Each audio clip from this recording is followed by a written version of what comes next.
welcome to a Read Aloud. I know it's been a while, but we are reading Walk Two Moons. Fern really wanted to read this book. As you can see, I left it on the couch and she jumped up and snacked on it. But anyway, we are starting off on chapter 7 and it is titled Illa No Way. Well, looky here, Gramps shouted, the Illinois state line. He pronounced Illinois, Illa No Way, exactly the way everyone in Vibanks, Kentucky pronounced it. And hearing that Illa No Way made me suddenly homesick for Vibanks. What happened to Indiana? Gram said. Why, you gooseberry, Gramps said. That's where we've been the past 3 hours, barreling through Indiana. You've been listening to the story of Peavy and Plum, missed Indiana? Don't you remember Elkhart? We ate lunch in Elkhart. Don't you remember South Bend? You took a pee in South Bend. Why, you missed the entire Hoosier state, you gooseberry. He thought this was very funny. Just then, the road curved. It actually curved. This was a shock.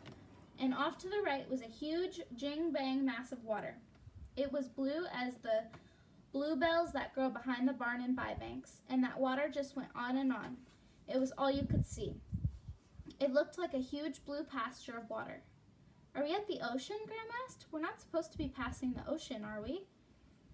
You gooseberry, that's Lake Michigan. Gramps kissed his finger and put it against Gramps' cheek. I sure would like to put my feet in that water, Gramps said. Gramps swerved across 2 lanes of traffic and onto the exit ramp, and faster than you could milk a cow, we were standing barefoot in the cool water of Lake Michigan. The waves splashed up on our clothes, and the seagulls flew in circles overhead, calling in one great chorus as if they were glad to see us. Huzza, huzza, Gram said, wriggling her heels into the sand. Huzza, huzza. We stopped that night on the outskirts of Chicago. I looked around at what I could see of Illa No Way from the Howard Johnson Motel, and it might as well have been 7,000 miles from the lake. It all looked precisely like northern Ohio to me, with its flat land and long, straight roads, and I thought what a very long journey this was going to be. With the dark came the whispers, rush, hurry, rush. That night I lay there trying to imagine Lewiston, Idaho, but my mind would not go forward to a place I had never been. Instead, I kept drifting back to Vibanks. When my mother left for Lewiston, Idaho, that April day, my first thoughts were, how could she do that? How could she leave me? As the days went on, many things were harder and sadder, but some things were strangely easier. When my mother had been there, I was like a mirror. If she was happy, I was happy. If she was sad, I was sad. For the first few days after she left, I felt numb, non-feeling. I didn't know how to feel. I would find myself looking around for her to see what I might want to feel. One day, about 2 weeks after she had left, I was standing against the fence watching a newborn calf wobble on thin legs. It tripped and wobbled and swung its big head in my direction and gave me a sweet, loving look. Oh, I thought, I am happy at this moment in time. I was surprised that I knew this all by myself without my mother there. And that night in bed, I did not cry. I said to myself, Salamanca Tree Hiddle, you can be happy without her. It seemed a mean thought, and I was sorry for it, but it felt true. In the motel, as I was remembering these things, Gram came and sat on the edge of my bed. She said, do you miss your daddy? Do you want to call him? I did miss him, and I did want to call him, but I said, no, I'm fine, really. He might think I was a goose if I had to call him already. Okay then, chickabiddy, Grandma said, and she leaned over to kiss me. I could smell the baby powder she always used.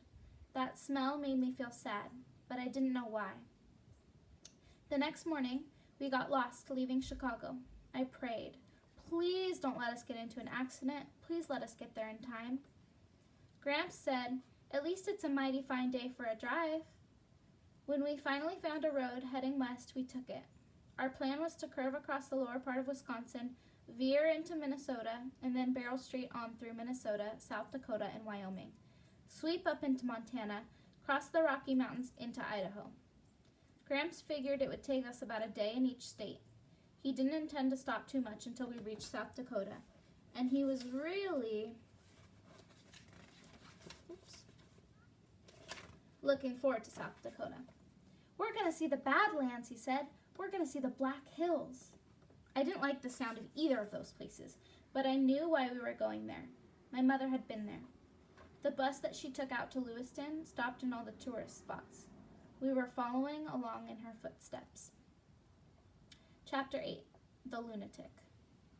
Once we were well on the road out of Illinois, Grandma said, "Go on with Peavy. What happened next?" "Do you want to hear about the lunatic?" "Goodness," Graham said, "as long as it's not too bloody. That Peavy is just like Gloria, I swear. A lunatic? Imagine that." Gramps said, "Did Gloria really have a hankering for me?" "Maybe she did and maybe she didn't," Gramps said. "Well, gol dang, I was only asking." "Seems to me," Gramps said, "you've got enough to worry about concentrating on these roads without worrying about Gloria." Gramps winked at me in the rearview mirror. "I think our gooseberry is jealous," he said. "I am not," Gramps said. "Tell about Peavy, chickadee."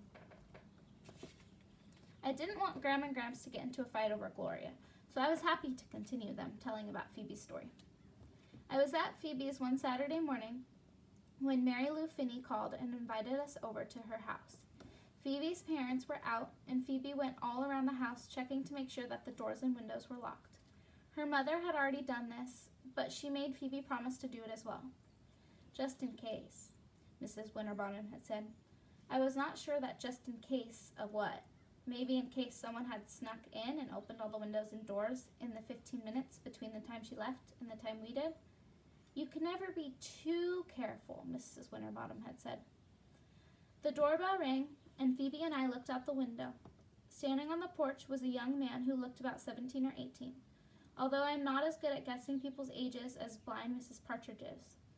The young man was wearing a black t-shirt and blue jeans, and his hands were stuffed into his pockets. He seemed nervous. "My mother hates it when strangers come to the door," Phoebe said. "She is convinced that any day one of them will burst into the house with a gun and turn out to be an escaped lunatic." "Oh, honestly, Phoebe," I said, "do you want me to answer the door?" Phoebe took a deep breath. "We'll do it together." She opened the door and said hello in a cool voice. "Yes." "Is this 49 Gray Street?" the young man said. "Yes," Phoebe said. "So the Winterbottoms live here?"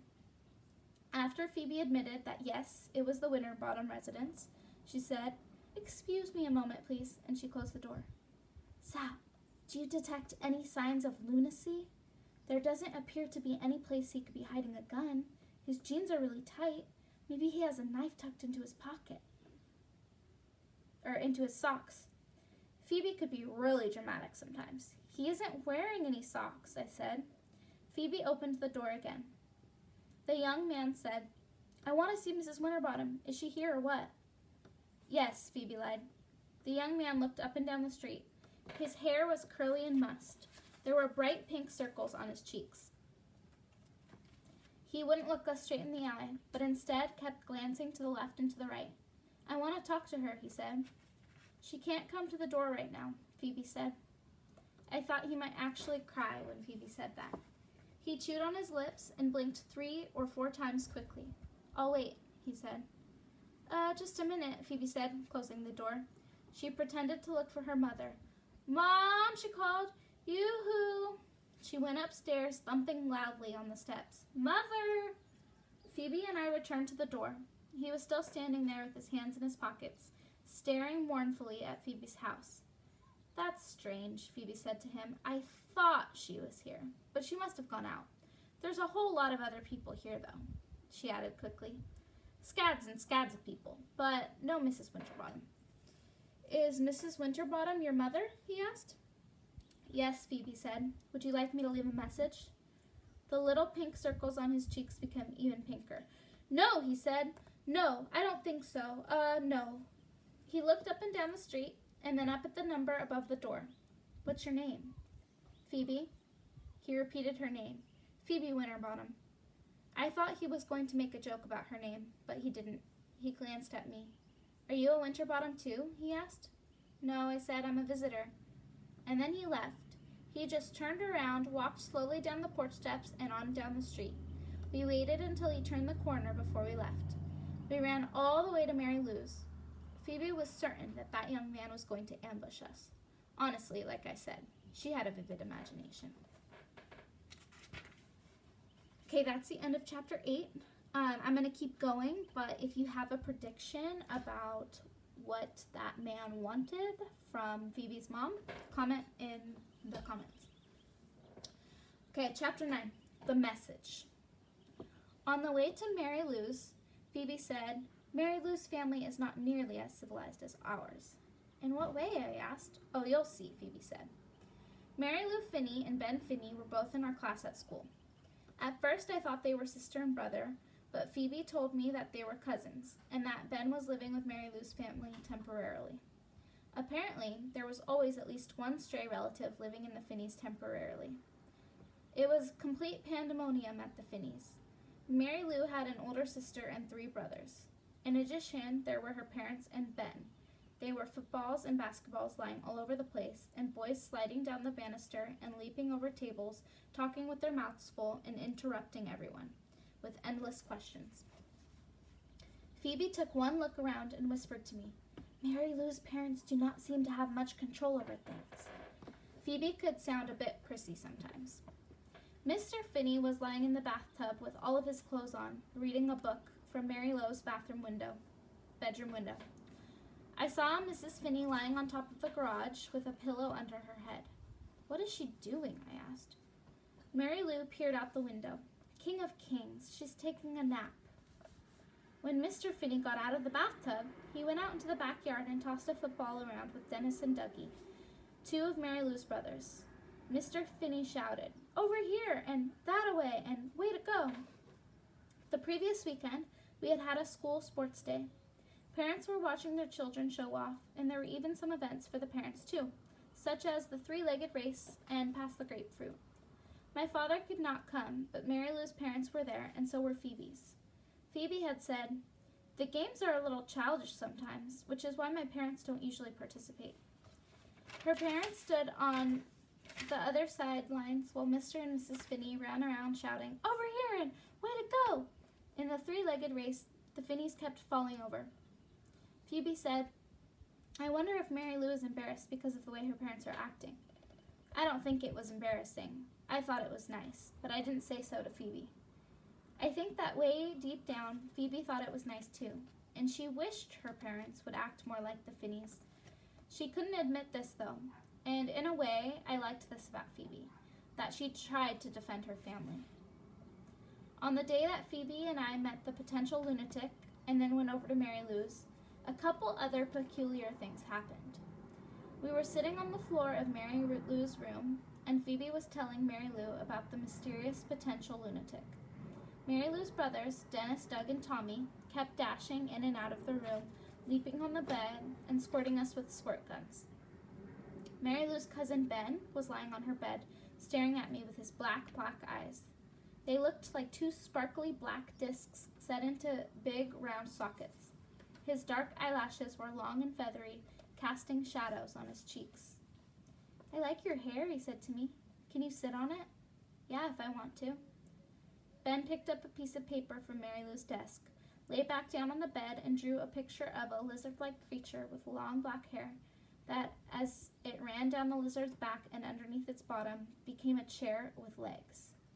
Underneath this, Ben had written, "Salamander sitting on her hair." "Very amusing," Phoebe said. She left the room, and Mary Lou followed her. I turned around to hand the drawing back to Ben, just as he leaned forward and mashed his lips into my collarbone. His lips rested there for a moment. My nose was pressed into his hair, which smelled like grapefruit. Then he rolled off the bed, grabbed the drawing, and dashed out of the room. Did he actually just kiss my collarbone? And if he did, why did he do that? Was the kiss supposed to be somewhere else, like on my mouth, for example? That was a chilling thought. Had I imagined it, maybe he merely just brushed up against me as he was rolling away. On the way home from Mary Lou's that day, Phoebe said, "Wasn't it loud in there?" I didn't mind, I said. I was thinking of something my father once said to my mother. We'll fill the house up with children. We'll fill it right up to the brim. But they hadn't filled it up. It was just me and them. Just me and my father. When we got back to Phoebe's house, her mother was lying on the couch, dabbing at her eyes with a tissue. Is something wrong? Phoebe asked. Oh no, Mrs. Winterbottom said. Nothing's wrong. Then Phoebe told her mother about the potential lunatic who would come to the house earlier. This news upset Mrs. Winterbottom. She wanted to know exactly what he had said and what Phoebe had said, and what he looked like and how he acted and how Phoebe acted, and on and on. At last, Mrs. Winterbottom said, I think we better not mention this to your father. She reached forward as if to hug Phoebe, but Phoebe pulled away. Later, Phoebe said, That's odd. Usually my mom tells my father everything. Maybe she's just trying to save you from getting into trouble for talking with a stranger. I still don't like keeping it a secret from him, Phoebe said. We walked out onto her porch, and there, lying on the top step, was a white envelope. There was no name or anything on the outside. I thought it was one of those advertisements for painting your house or cleaning your carpets. Phoebe opened it. Gosh, she said. Inside was a small piece of blue paper, and on it was this printed message. Don't judge a man until you've walked 2 moons in his moccasins. What an odd thing, Phoebe said. When Phoebe showed the message to her mother, Mrs. Winterbottom clutched it at her collar. Who could it be for? Mrs. Winterbottom asked. Mr. Winterbottom came in the back door carrying his golf clubs. Look, George, Mrs. Winterbottom said. Who could this be for? I couldn't say, really, Mr. Winterbottom said. But, George, why would someone send us this message? I couldn't say, Norma. Maybe it isn't for us. Not for us, Mrs. Winterbottom said, but it was on our steps. Really, Norma, it could be for anyone. Maybe it's for Prudence or Phoebe. Phoebe, Mrs. Winterbottom asked, is it for you? For me, Phoebe said. I don't think so. Well, who is it for? Mrs. Winterbottom said. She was awfully worried. I believe she thought it came from the potential lunatic. Okay, chapter 10. Huzza Huzza. I had just finished telling Gram and Gramps about the mysterious message when Gramps pulled off the freeway. He said he was tired of chewing up the road, and the white lines down the middle of the highway were starting to wiggle. As he drove into Madison, Wisconsin, Graham said, I feel a little sorry for Mrs. Winterbottom. She doesn't sound very happy. They all sound screwy if you ask me, Gramps said. Being a mother is like trying to hold a wolf by its ears, Gramps said. If you have 3 or more chickabiddies, you're dancing on a hot griddle all the time. You don't have time to think about anything else. And if you've only got 1 or 2, it's almost harder. You have room left over, empty spaces that you think you've got to fill up. Well, it sure ain't a cinch being a father either, Gramps said. Gram touched his arms. Horse feathers, she said. Round and round we drove until Gramps saw a parking space. Another car saw it too, but Gramps was fast and pulled in, and when the man in the other car waved his fist, Gramps said, I'm a veteran, see this leg? Shrapnel from German guns. I saved our country. We did not have the correct change for the parking meter, so Gramps wrote a long note about how he was a visitor from Bybanks, Kentucky, and how he was a World War II veteran with German shrapnel in his leg, and how he kindly appreciated the members of the fair city of Madison allowing him to park in this space, even though he did not have the correct change for the meter. He put his note on the dashboard. Do you really have German shrapnel in your leg? I asked. Gramps looked up at the sky. Mighty nice day, he said. The shrapnel was imaginary. Sometimes I'm a little slow to figure these things out. My father said I was once as gullible as a fish. I thought he said edible. I thought he meant I was tasty. The city of Madison sprawls between 2 lakes, Lake Mendota and Lake Monona, and dribbling out of these are other piddly lakes. It seemed as if the whole city was on vacation, with people riding around on their bikes and walking along the lakes and feeding the ducks and eating and canoeing and windsurfing. I had never seen anything like it. Graham kept saying, "Huzzah, huzzah!" There's a part of the city where no cars can go, and thousands of people stroll around eating ice cream. We went into Ella's Kosher Deli and Ice Cream Parlor and ate pastrami sandwiches and kosher dill pickles, followed by raspberry ice cream. After we walked around some more, we were hungry again, so we had lemon tea and blueberry muffins at Steep and Brew. All the while, I heard the whispers, "Rush, hurry, rush." Graham and Gramps moved so slowly. "Shouldn't we go now?" I kept asking. But Graham would say, "Huzzah, huzzah," and Gramps would say, "We'll go soon, Chickabiddy, soon." "Don't you want to send any postcards?" Graham asked. "No, I do not. Not even to your daddy?" No. There was a good reason for this. All along her trip, my mother had sent me postcards. She wrote, "Here I am in the Badlands, missing you terribly," and "This is Mount Rushmore, but I don't see any presidents' faces. I only see yours." The last postcard arrived 2 days after we found out she wasn't coming back. It was from Coeur d'Alene, Idaho. On the front was a picture of the beautiful blue lake surrounded by tall evergreens. On the back she had written, "Tomorrow I'll be in Lewiston. I love you, my Salamanca tree." At last, Gramps said, "I sure hate to get back on the road, but time's a-wastin'." Yes, I thought. Yes, yes, yes. Graham settled back for a nap while I said a few thousand more prayers. The next thing I knew, Gramps was pulling off the road again. "Looky here," he said, "the Wisconsin Dells." He drove into a vast parking area and said, "Why don't you two go look around? I'm going to get a little shut-eye." Graham and I poked our noses into an old fort and then sat on the grass watching a group of Native Americans dance and beat drums. My mother had not liked the term Native Americans. She thought it sounded primitive and stiff. She said, "My great-grandmother was a Seneca Indian, and I'm proud of it. She wasn't a Seneca Native American. Indian sounds much more brave and elegant." In school, our teacher told us that we had to say Native American, but I agreed with my mother. Indian sounded better to me. My mother and I liked this Indianness in our background. She said it made us appreciate the gifts of nature.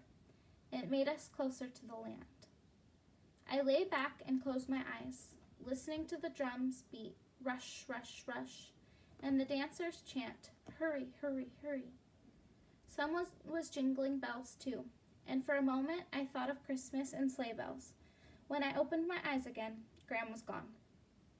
I glanced around, trying to remember where we had parked the car. I looked through the crowd, back at the trees, over at the concession stand. "They've gone," I thought. "They left me." I pushed through the people. The crowd was clapping, the drums were beating. I was all turned around, and I could not remember which way we had come. There were 3 signs indicating different parking areas. The drums thundered. I pushed further into the crowd of people who were now clapping louder in time with the drums. The Indians had formed 2 circles, one inside the other, and were hopping up and down. The men danced in the outer circle and wore feather headdresses and short leather aprons.